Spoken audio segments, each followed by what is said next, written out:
the worry with the bill, aside from what I think are just the really bad, from a liberal perspective, effect on speech and privacy and security, is what it will do to business, which is, I think, is will just make it more expensive.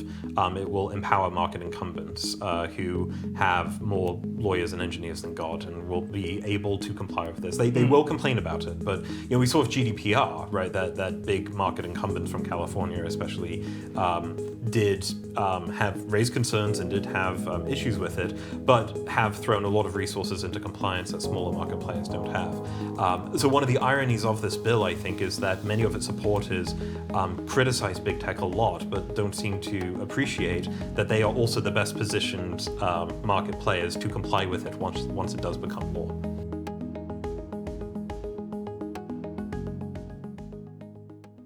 This week, British chip designer ARM confirmed plans to reject a listing on the London Stock Exchange in favour of the New York's Nasdaq, in what has been expected to be the biggest US IPO in nearly 2 years.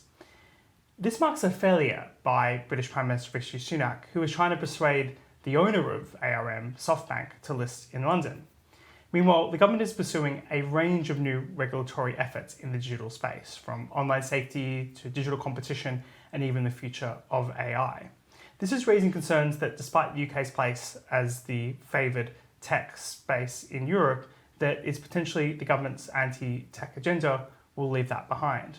Welcome back to the IEA podcast. I'm Matthew Lesh, the Director of Public Policy and Communications here at the IEA. Each week, this podcast asks a tantalising policy question to a top policy thinker. Today's question, is the UK overregulating tech? To discuss, I'm very excited to be joined by Matthew Feeney, who's the Head of Tech and Innovation at the Centre for Policy Studies.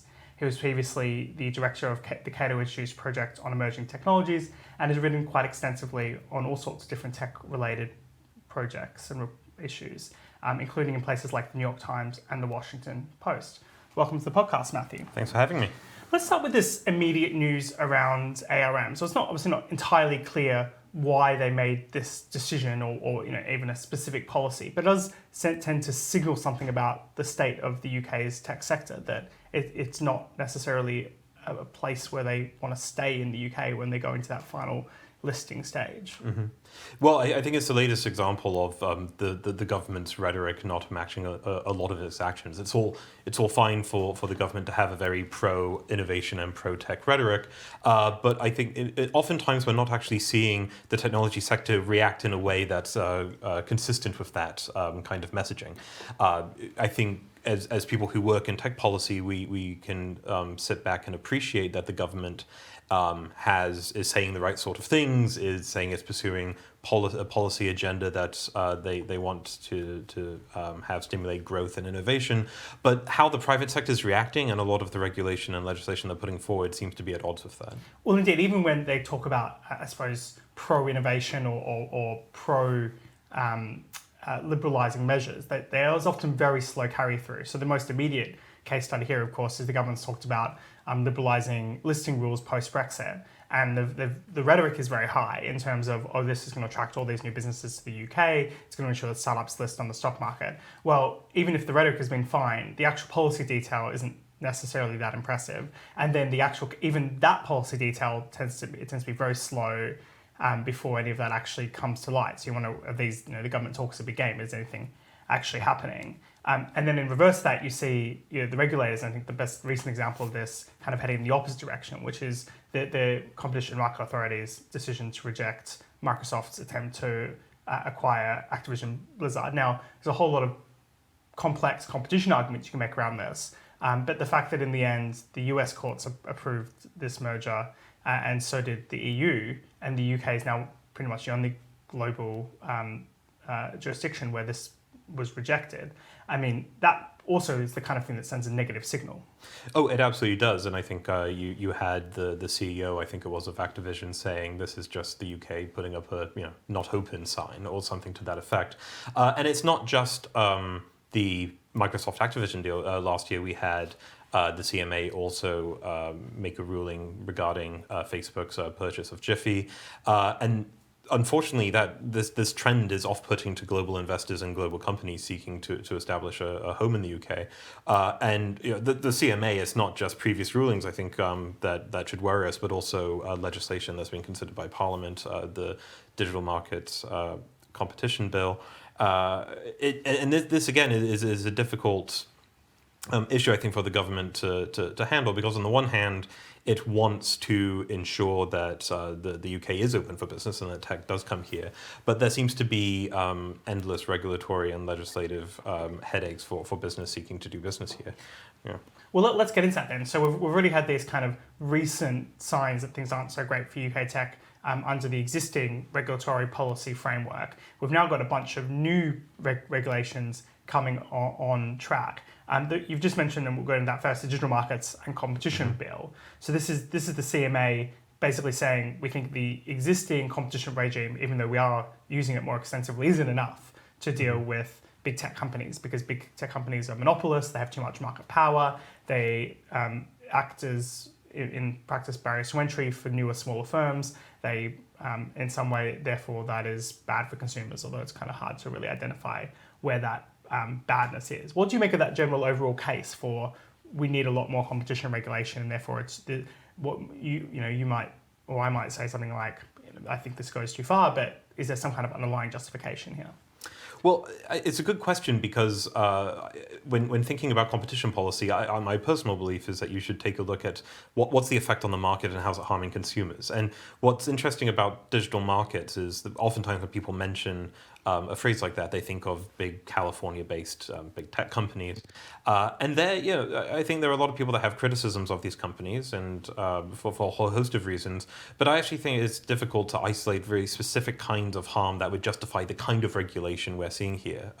You mentioned the US and the EU. I think it is important to highlight that this bill would give the CMA a degree of power that regulation authorities in many other parts of the world just don't have. At least in the US, for example, the CMA equivalent, the FTC, has to argue in a court, right, that they that they're pursuing the right kind of case. And it's especially difficult because even though there are plans to build the digital markets unit, which will be in the CMA handling this sort of thing, this is a very nimble, dynamic kind of market where there are new ideas coming all the time.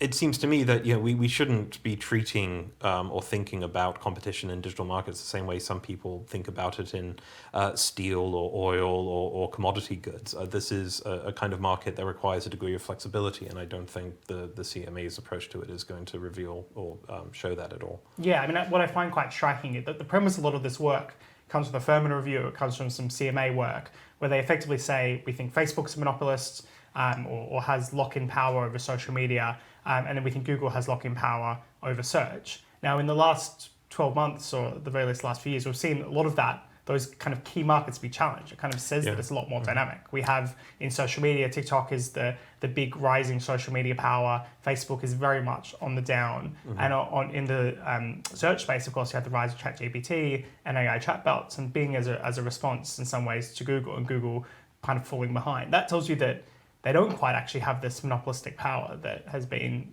asserted to justify this whole regime. Oh, absolutely. There's much more competition than I think people realize. And actually, only in the last few months, it's been interesting to reflect on my own use of the internet thing. I actually am using ChatGPT for queries I previously would have used for a search engine. But the talk of monopoly, I think, is important because I do think that social media especially highlights how difficult it is to regulate these sort of companies like they're traditional companies. People talk about there being a social media market, but there really isn't in the way people think of other markets. No one watching us has ever received a bill for their monthly Twitter use, right? There's a market for digital advertising, and every pound that someone spends advertising their goods on Google is a pound they're not spending on Facebook or Twitter's. And these companies do actually compete. But I think because most of us are users, not advertisers, we perceive it in a way that isn't necessarily accurate. Yeah, it seems like they're big companies, but they're competing across a lot of different verticals with all sorts of different companies. So it is a far more competitive space than is often made out to be. So the government's response, though, is I think they would largely reject that kind of analysis passes and say that these are exercising too much power, and then their response to that is rather than try to use traditional competition powers, which is to identify consumer harm and intervene in the market in a way that would be pro-competitive, they're creating a whole different type of regime where the CMA will be able to come in and quite almost arbitrarily say, we don't think that you're acting in an appropriate way here in some way that you've designed your product. For example, we think it's inappropriate that Amazon is showing that Amazon orders or Amazon suppliers first or Amazon goods first before other goods, and we want you to stop doing that. So it's very like micro interventions into the nature of these businesses. And then something I think you kind of alluded to here as well is the fact that those interventions will only be contestable on a relatively low standard, the judicial review standard. So you can't go to a court to say, I think you've got your facts wrong here. Actually, there are a lot of consumer benefits to the kind of behavior that I'm doing. We have, if Amazon can't go in and say, we actually think the reason why we show fulfilled by Amazon products first is because we can guarantee the quality of the delivery because we're delivering them ourselves. They can't say that there's like a consumer reason they've done it. They can't really push back on the facts of the matter in like a full merit review. So it just seems kind of extraordinary that you're giving all this power to the CMA, and then you have to think, what is going to be the response of tech companies to this? Like, does this make the UK a place you want to invest into and create new products and do new things? Well, I wouldn't blame anyone who works outside the UK and is interested in investing in technology or moving or growing to treat the UK with caution if something like this were to pass. Because I think the lack of a robust review system should be quite frightening to investors. Actually, think, well, it makes your investment potentially much more risky than it would be in other jurisdictions. And also think about if something like this had been in place before Google decided to get into mapping or before Amazon wanted to start building its own smart speaker, right? This would be much more of a costly business decision with something like the Digital Market Competitions Act, because this is all doing stuff with data, and it's all something they would have to consider. And as you mentioned earlier, it is not accurate now to think about Amazon as the online shop or Google as the search engine. These are companies that are doing much more than that. And I think as consumers, we all benefit with large market players competing with each other across a range of services. It gives us a nice selection of products to pick from. Yeah, and I think the risk here, which is what we've kind of seen recently, which is when Meta decided to launch into a new vertical with Threads competing against Twitter. They, of course, didn't launch that into the EU, and a major reason for that is understood to be related to the EU's equivalent competition regime, as well as GDPR and data concerns. So that alone tells you, well, what things in future will not be launched in the UK by these companies because they're fearful of offending the CMA. Like what features are going to be lost out to UK users? Because that's where I think as policy people, we don't care necessarily about the failure or success of Meta or Google or whatever. We care about what consumers get, and if consumers get less, that's quite worrying. It is, yeah. I think it's probably another issue that's, I know you've spent a lot of time on, I've spent a lot of time on, of course, is the online safety bill. Another major piece of legislation. I took the latest look at it. I think it started when legislation was first introduced as around 225 pages, which is a very long piece of legislation. It's now gone over 300 pages in the latest version. And what is the government doing with this online safety bill? It seems quite extraordinary in the first place. Now, you can understand the good intentions of trying to protect children and trying to make the internet a safer place. But it does seem like there's, in the process, putting aside the kind of privacy and free speech issues that raises for a moment, a lot of regulatory burden going on here. Oh, yeah. Well, like you said, I've been spending quite a bit of time on it. And I have written elsewhere about a lot of the privacy and free speech issues, but I think there is also a very big threat to British businesses and making the UK look attractive to foreign tech companies that might want to open up shop here or invest here. And that's for a host of reasons. I think it would take 2 or 3, a podcast series to do the whole online safety bill, but I'll just mention that the bill imposes a range of obligations on online organizations and firms, not just big tech, right? This is not just a big tech bill, but would affect tens of thousands of businesses, even those that have nothing to do with social media or search, and would impose obligations on them to issue risk assessments, to monitor content, and to do a whole host of other things. Transparency, and, fraudulent advertising. The list goes on, and it's basically any site that does user-to-user interaction. So any kind of if you're a Mumsnet and you host a discussion forum, you are very much covered by this bill. Yes, absolutely. And yeah, like you said, so that's I think a good example of the kind of organization that people don't think would be covered. They just think about Instagram or YouTube, but actually it would be a lot. And the worry with the bill, aside from what I think are just the really bad, from a liberal perspective, effect on speech and privacy and security, is what it will do to business, which is, I think, is will just make it more expensive. It will empower market incumbents who have more lawyers and engineers than God, and will be able to comply with this. They will complain about it, but we saw with GDPR, right, that big market incumbent from California especially did have raised concerns and did have issues with it, but have thrown a lot of resources into compliance that smaller market players don't have. So one of the ironies of this bill, I think, is that many of its supporters criticize big tech a lot, but don't seem to appreciate that they are also the best positioned market players to comply with it once it does become law. Yeah, I think this is a fascinating fact. You're creating a huge set of obligations to deal with. Just one example here is you have to do an assessment of the potential impact of your platform on children, and there's about a list of about 15 different things you have to consider, and their characteristics across different ages, different design features of your platform. The list goes on and on and on. Now, if you're a smaller platform and you look at this, you can be like, oh my goodness gracious, mate! How am I possibly going to comply with this bill? What is it going to cost me to get in the kind of expert on child safety features? If you're a small platform in the UK, you're probably going to be tempted either to block British children by doing some kind of age verification, or you're just basically going to shut up shop. And certainly if you're a small offshore platform that doesn't necessarily have a big user base and doesn't really make that much money in the UK, why would you bother operating in the UK if you've got to fulfill all these kind of regulatory requirements? Absolutely. I mean, the government's argument would be, what they made a few months ago was, well, we've dropped worrying about content for adults, this famous legal but harmful content. The problem is that when you're talking about online firms dealing with the content at scale we're thinking about, so for example, 500 hours of video uploaded to YouTube per minute, billions of Facebook comments every week, if you have an obligation to protect children, especially from particular categories of content, you either are going to have to find out more information about who's using your platform, which is more surveillance, age verification, that sort of thing, or you're just going to take down any content that might be harmful to children and assume everyone on the internet's a child, which is not good for liberal free speech values. But I think, to your point, age verification earlier, I mean that raises a very creepy opportunity for surveillance that you would hope would be rejected in a liberal democracy like the UK. Well, indeed, those trade-offs aren't really being properly talked about here. I think the government, I get the sense they're often in denial about this. They don't want to acknowledge that there is a risk to privacy. And so we're saying that they've also put in obligations around free speech and privacy into the bill. They want their cake and to eat it too. So they're just going to throw every kind of obligation at them, even if they're in themselves contradictory, and just hope that the Ofcom and companies can sort it out.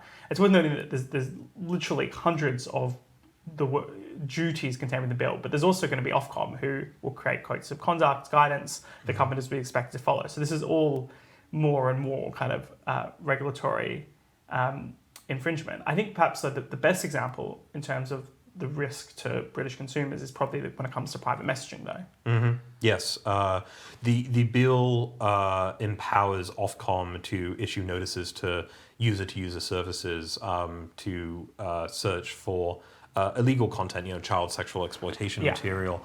And crucially, there are two words in the bill. It says, to use accredited technology to search private messages for this stuff. And that has understandably, I think, worried organizations like Signal and WhatsApp. And again, it's not about social media. Those are covered organizations under the bill. End-to-end encryption prevents even WhatsApp or Signal looking at that kind of content.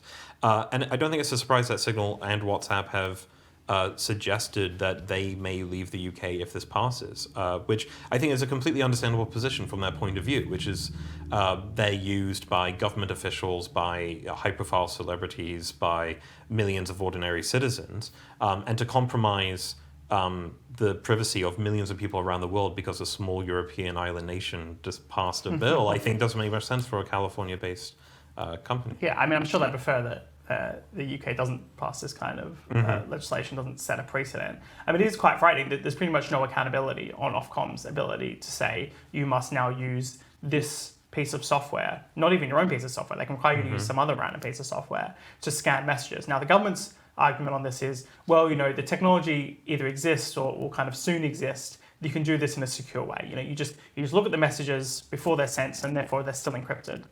Well, they say that.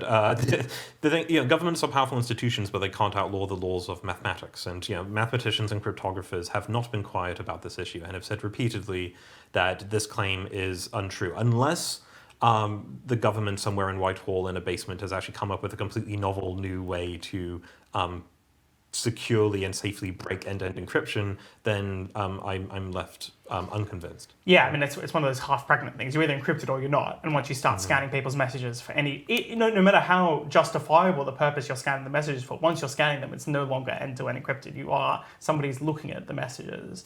Yeah. In some way, and that can't be secure. And ultimately, as well, you've got to think about this, that even if they did find a way to somehow, through encryption, still look for certain types of content, which is what they're talking about, you'd still have to then report the user. So you'd still have to then have a capacity to trigger the user's messages being sent on. And you've just got to say here that one of the reasons why the companies like Signal, like WhatsApp, aren't willing to do this is because they know that there's a lot of authoritarian governments who would like this exact flaw to be in software, or to have this power to require scanning for certain things and identification of their citizens for sending certain types of messages. Yeah, no one in the Kremlin or the Chinese government is losing sleep about the government considering this piece of legislation. Indeed. It's very worrying. Indeed. So the other, we're kind of doing a tour de force here of different kind of policy issues, but I think it's important just to bring these all together because these are often separate conversations. There's one conversation about stock market listing, there's one conversation about competition, there's one conversation about online safety, but I think we're putting together here a broader message.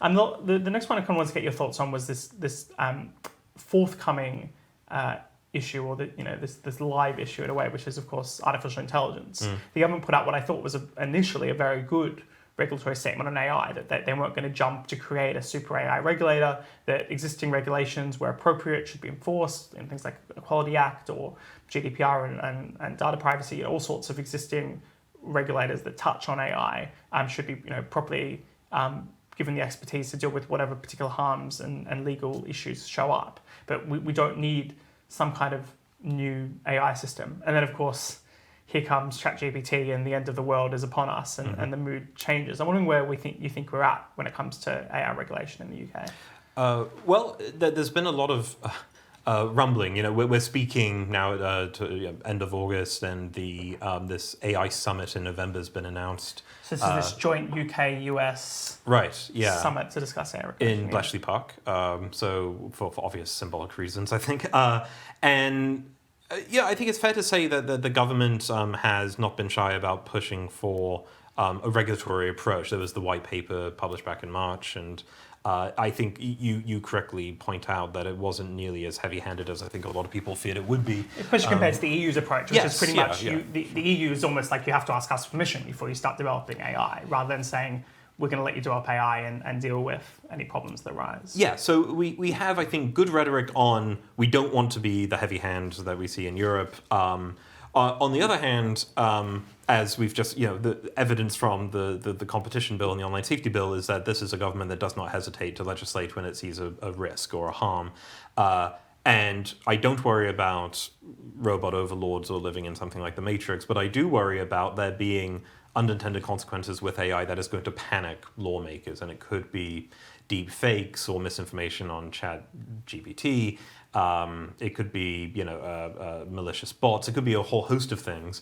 And I worry that in those conversations, people are going to forget that AI powers, diagnostic tools for healthcare, driverless car technologies, all kinds of interesting, potentially civilization-changing things. Better education for kids, all sorts of amazing. Like I know, I just feel like the potential upsides for AI is huge, as much as we talk about the risks. I mean, putting aside the kind of almost disprovable, this could be the end of humanity if we get it wrong, which seems to be kind of a scare story that's hard to contest, but also hard to prove. Yeah. Well, on that point, two things. I mean, one is people have been saying this for ages and have yet to be proved right. But secondly, we live in a globally connected, research distributed world. There are people working on AI all over the world.